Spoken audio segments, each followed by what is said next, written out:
کر رہی ہے اور کوئی صاحب جو ہے وہ چاہتے ہیں کہ اس سے اس خاتون کو جو ہے وہ نکاح کا پیغام دے، تو اس عدت کے دوران نکاح کا پیغام دینا صحیح نہیں ہے، لیکن اشارے کنائے میں کوئی بات اس تک پہنچا دینا اس کو کوئی حرج نہیں۔ او اکننتم فی انفسکم، یا تم اپنے دل میں یہ بات رکھو تو اس میں بھی کوئی حرج نہیں ہے۔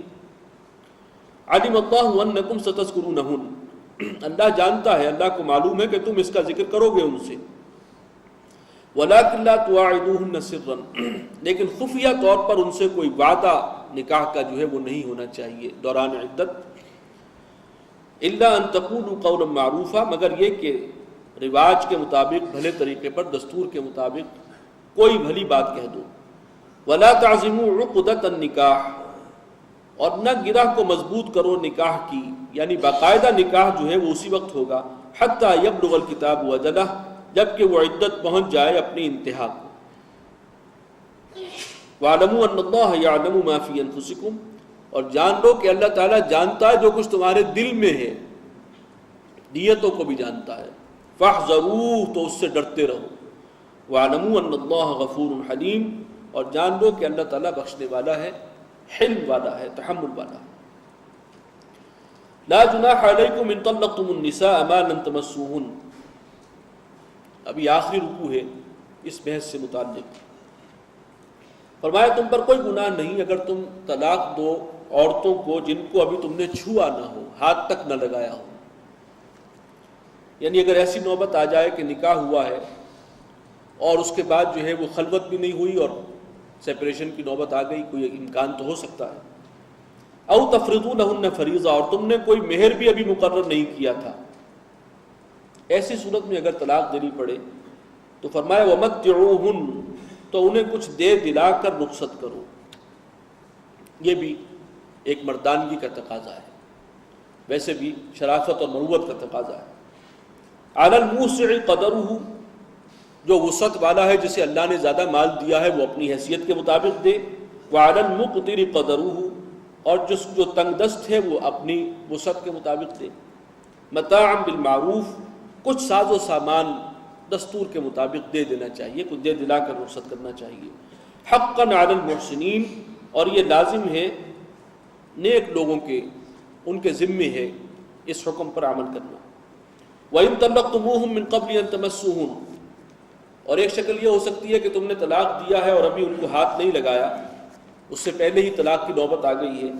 وَقَدْ فَرَضْتُمْ لَهُنَّ فَرِيضَةً، اور جو مہر کی رقم ہے وہ طے ہو چکی ہے۔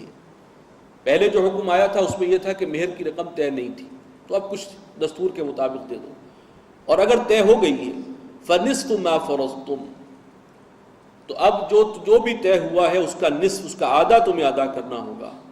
إِلَّا أَن يَعْفُونَ أَوْ يَعْفُوَ الَّذِي بِيَدِهِ عُقْدَةُ النِّكَاحِ، سوائے اس کے کہ وہ عورتیں جو ہیں وہ تمہاری بیوی جس سے تمہارا نکاح ہوا تھا وہ خود معاف کر دے، یا پھر درگزر کرے وہ شخص کے جس کے ہاتھ میں نکاح کی گرہ ہے، جو طلاق دینے کا اختیار جس کے پاس ہے، وہ درگزر کرے۔ اور اس کا درگزر کرنا کیا ہوگا کہ نصف کی بجائے وہ پورا ادا کرے، یہ اس کا درگزر ہے۔ وَأَن تَعْفُوا أَقْرَبُ لِلتَّقْوَىٰ، اور اگر تم درگزر ہی سے کام لیا کرو، نکاح ہو چکا تھا، ٹھیک ہے، ابھی خلوت کی نوبت بھی نہیں آئی اور سپریشن ہو گئی ہے، لیکن باہر کیف اللہ تعالیٰ نے جو تمہیں فضیلت دی ہے اس کا تقاضا یہی ہے کہ تم پورا مہر ادا کرو۔ وَأَن تَعْفُوا أَقْرَبُ لِلتَّقْوَىٰ، اور یہی چیز پرہیزگاری سے قریب تر ہے۔ وَلَا تَنسَوُا الْفَضْلَ بَيْنَكُمْ، اور تمہارے مابین ایک دوسرے کو جو فضیلت ہے اس کو نہ بھولو۔ اللہ تعالیٰ نے جو تمہیں فضیلت دی ہے اس کا بھی لحاظ کرو، اور اس کا تقاضا بھی یہ ہے کہ تمہیں مہر ادا کرنا چاہیے۔ إِنَّ اللَّهَ بِمَا تَعْمَلُونَ بَصِيرٌ، جو کچھ تم کرتے ہو اللہ اسے دیکھتا ہے۔ حافظوا علی الصلوات والصلاة الوسطیٰ، وہ حافظت اختیار کرو، نگہداشت رکھو تمام نمازوں کی۔ یہ جو بکھیڑے ہیں دنیا کے، یہ جو معاملات ہیں، ان سب کے ساتھ ساتھ اللہ کو نہ بھولو، اور اللہ کو یاد رکھنے کے لیے اللہ تعالیٰ نے خود جو تحفہ اس امت کو عطا کیا ہے وہ 5 گانا نماز کا ہے، اس کی محافظت رکھو، اس کی پوری نگہداشت رکھو۔ والصلاة الوسطیٰ، خاص طور پر درمیانی نماز، جس سے عام طور پر عصر کی نماز مراد لی گئی ہے۔ اس لیے کہ وہ وقت ہوتا ہے کاروبار دنیاوی ہے اور بڑی تیزی سے وہ وقت نکلتا ہے، انسان بہت مصروف ہوتا ہے، کسی وقت ذہن میں آتا ہے کہ اس سے فارغ ہو جاؤں، اس کام سے فارغ ہو جاؤں، اور وقت نکل جاتا ہے۔ خاص طور پر عصر کی نماز، وقوموا للہ قانتین، اور کھڑے رہا کرو اللہ کے سامنے باادب ہو کر، قنوت۔ فإن خفتم فرجالا او رکبانا، اور اگر حالت خوف طاری ہو، دشمن کا خوف ہو، تو پھر پیدل چلتے ہوئے یا سواری پر بھی نماز ادا کی جا سکتی ہے، کسی حالت میں بھی نماز چھوڑنی نہیں ہے۔ فإذا أمنتم فاذكروا الله كما علمكم، اور پھر جب حالت امن ہو تو پھر اللہ کو یاد کرو اس طور سے جیسے کہ اللہ تعالیٰ نے تمہیں سکھایا ہے، یعنی اب نماز کو اس کے پورے آداب کے ساتھ، پوری شرائط کے ساتھ اس کو ادا کرو جیسے کہ اللہ تعالیٰ نے تمہیں سکھائی ہے وہ نماز۔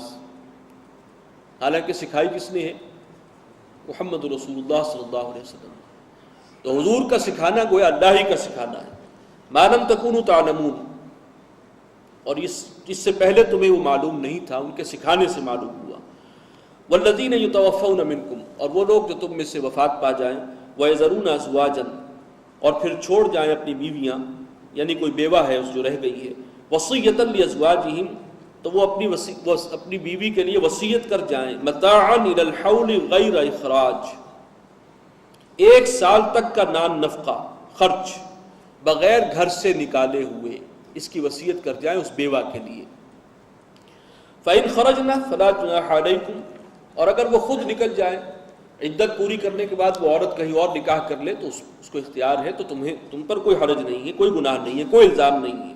فیما فعلن فی انفسہن من معروف، جو وہ عورتیں اپنے بارے میں فیصلہ کریں بھلے طریقے پر، شریعت کے مطابق، دستور کے مطابق۔ واللہ عزیز الحکیم، اللہ تعالیٰ غالب ہے، زبردست ہے، حکمت والا ہے۔ وَلِلْمُطَلَّقَاتِ مَتَاعٌ بِالْمَعْرُوفِ، اور جن عورتوں کو طلاق دی جاتی ہے انہیں بھی نان نفقہ دینا ہے، خرچ دینا ہے بھلے طریقے پر، حقاً علی المتقین، اور یہ متقین کے ذمے ہے، ان پر لازم ہے کہ وہ اس حکم کو ملحوظ خاطر رکھیں۔ کذالک یبین اللہ لکم آیاتہ، اسی طریقے سے اللہ تعالیٰ واضح فرماتا ہے، کھول کر بیان کرتا ہے تمہارے لیے اپنی آیات، اپنے احکام، شریعت کے تمام قواعد و ضوابط، لعلکم تعقلون، تاکہ تم سمجھو، عقل سے کام لو اور پھر ان پر عمل کرو۔ بارک اللہ لی ولکم فی القرآن العظیم ونفعنی وإیاکم بالآیات والذکر